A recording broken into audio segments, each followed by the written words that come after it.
Tax நேயர்களுக்கு அன்பான வணக்கங்கள்.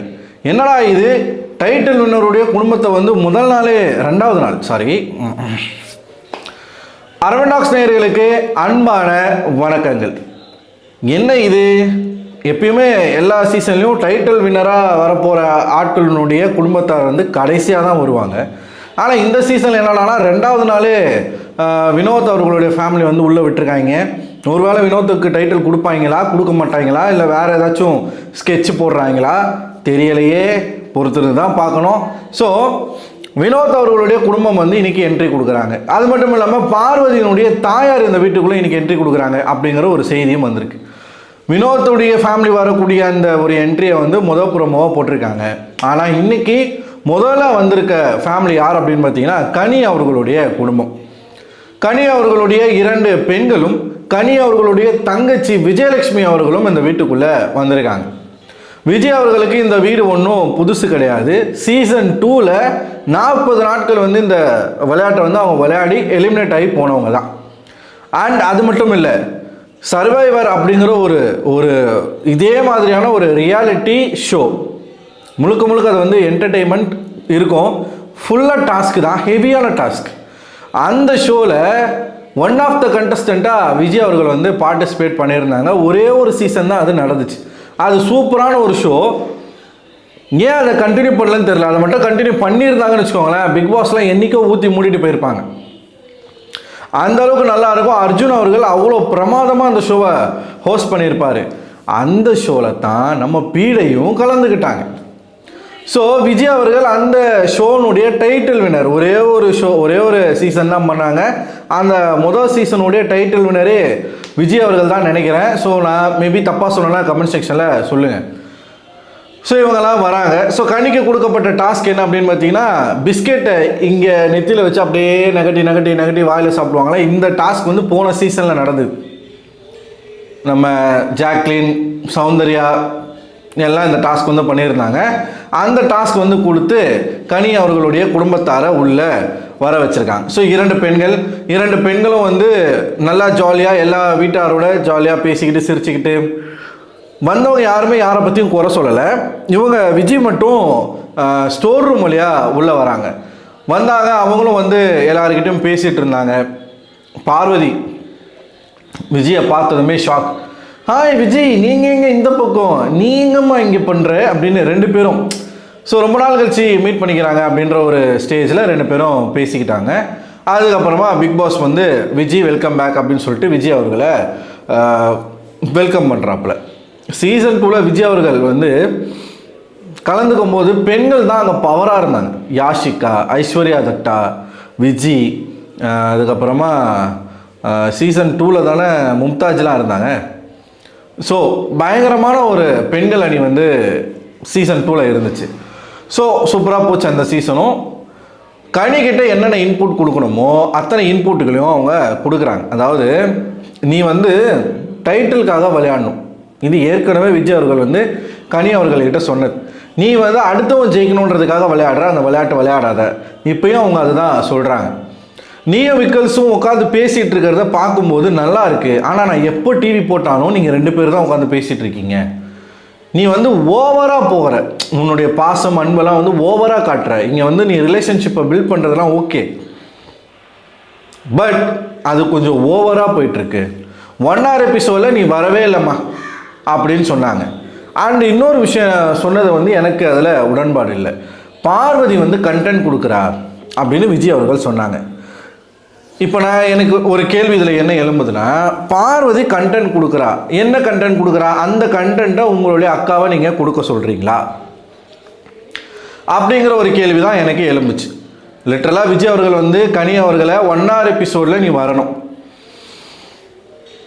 அதுக்கு நீ என்ன பண்ணணுமோ அதை பண்ணு. நீங்கள் வந்து நல்லவங்க அந்த மாதிரிலாம் வந்து நீ பேர் எடுத்துலாம் வந்து இங்கே யூஸ் இல்லை. கண்டென்ட் கொடுக்க பாரு, என்டர்டெயின் பண்ண பாரு. இந்த ஷோ வந்து ஒரு என்டர்டெயின்மெண்ட் ஷோ அப்படின்னு சொல்லிட்டு உதாரணமாக இவங்க பார்வதி எடுக்கிறாங்க. பார்வதி நீங்கள் உதாரணமாக எப்படி எடுக்க முடியும் விஜய் அப்படிங்கிறதான் என்னுடைய கேள்வி. பார்வதி மாதிரி ஆபாசமாக அவதூறுகளை பரப்புவது, ஆபாசமாக பேசுவது, ஒரு ஆணோட சேர்ந்துக்கிட்டு அசிங்கமான செயல்களில் ஈடுபடுவது, எஃப்ஜேவையும் கனியையும் சேர்த்து வச்சு பேசுனதுக்கு நீங்கள் எவ்வளோ வருத்தப்பட்டீங்கன்றது எங்களுக்கு தெரியும். அப்படிப்பட்ட நீங்கள் வந்து இப்போ பார்வதி கண்டென்ட் கொடுக்குறா அப்படின்னு நீங்கள் சொன்னீங்கன்னா அந்த கண்டென்ட்டை கனி கொடுத்தா நல்லா இருக்குமா? பார்வதி கொடுக்குற கண்டென்ட் என்ன? முழுக்க முழுக்க நெகட்டிவிட்டி. அந்த நெகட்டிவிட்டினால் பார்வதி ஜெயிக்கிறாங்களோ தோக்குறாங்களோ அது பார்வதிக்கு லாஸே கிடையாது. ஏன்னா பார்வதிக்கு நெகட்டிவ் தான் தேவை. ஆனால் கனி அவர்களுக்கு அப்படி கிடையாது. எனக்கு தெரிஞ்சு கனி அவர்களுடைய விளையாட்டு, அதாவது டாஸ்க் வைஸ் பார்த்தா சூப்பராகவே விளையாடுறாங்க. அதில் வந்து மாற்று கருத்தே கிடையாது. ஒரு பெண்ணாக இருந்துக்கிட்டு ஆண்களுக்கு டஃப் கொடுத்து விளையாடுறாங்க.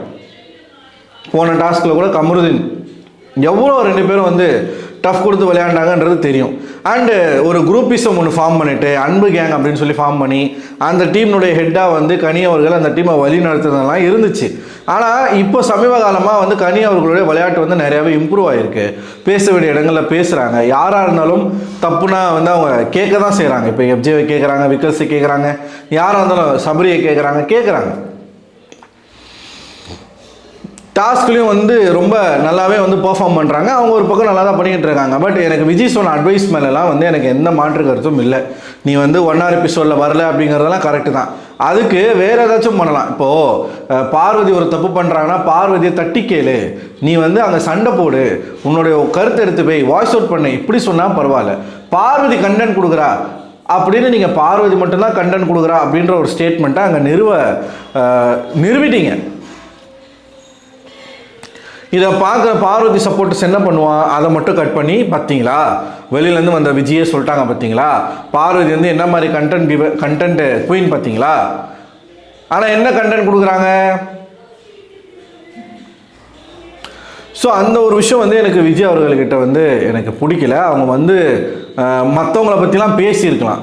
இங்கே நீ யார் கூட பழகணும், யார் கூட பழகக்கூடாது, யாரோடைய கேம் நல்லா இருக்குது, யாரோடைய கேம் நல்லா இல்லை, நீங்கள் இதெல்லாம் பேசியிருக்கலாம். ஆனால் இவங்க யாரை பற்றியுமே குறைய சொல்லலை. சாண்ட்ரா பற்றி ஒரு விஷயம் சொன்னாங்க, அது கூட வந்து குறையா சொன்னாங்களான்னு கேட்டால் இல்லை. சாண்ட்ரா வந்து உங்கள்கிட்ட மன்னிப்பு கேட்குறாங்க. மன்னிப்பு கேட்குற சாண்ட்ரா உட்காந்து மன்னிப்பு கேட்குறாங்க, நீ மட்டும் எழுந்துச்சு நின்றுக்கிற, எதுக்காக அதை பண்ணுற? இது சாண்ட்ரா தப்பு கிடையாது, இது உன் தப்பு அப்படின்னு சொல்லிட்டு கனி அவர்கள்கிட்ட சொல்கிறாங்க. ஸோ வேல்யூபிளான அட்வைஸ் எதுனா கொடுத்துருக்காங்களா அப்படின்னு கேட்டால் எனக்கு தெரிஞ்சு அப்படி எதுவும் வரல. அவங்க வந்து பார்வதி கிட்ட சேராத, பார்வதி கிட்ட பேசாத, பார்வதியை கொஞ்சம் தள்ளியே வை, இப்படி ஏதாச்சும் சொல்லியிருக்கணும். ஏன் சொல்கிறேன்னா, இந்த வீட்டுக்குள்ளே பார்வதினால் மட்டுமே எலிமினேட் ஆனவங்க 5-6 பேர் இருக்காங்க. டெஃபினட்டாக விஜய் அவர்களுக்கு தெரியும். எனக்கு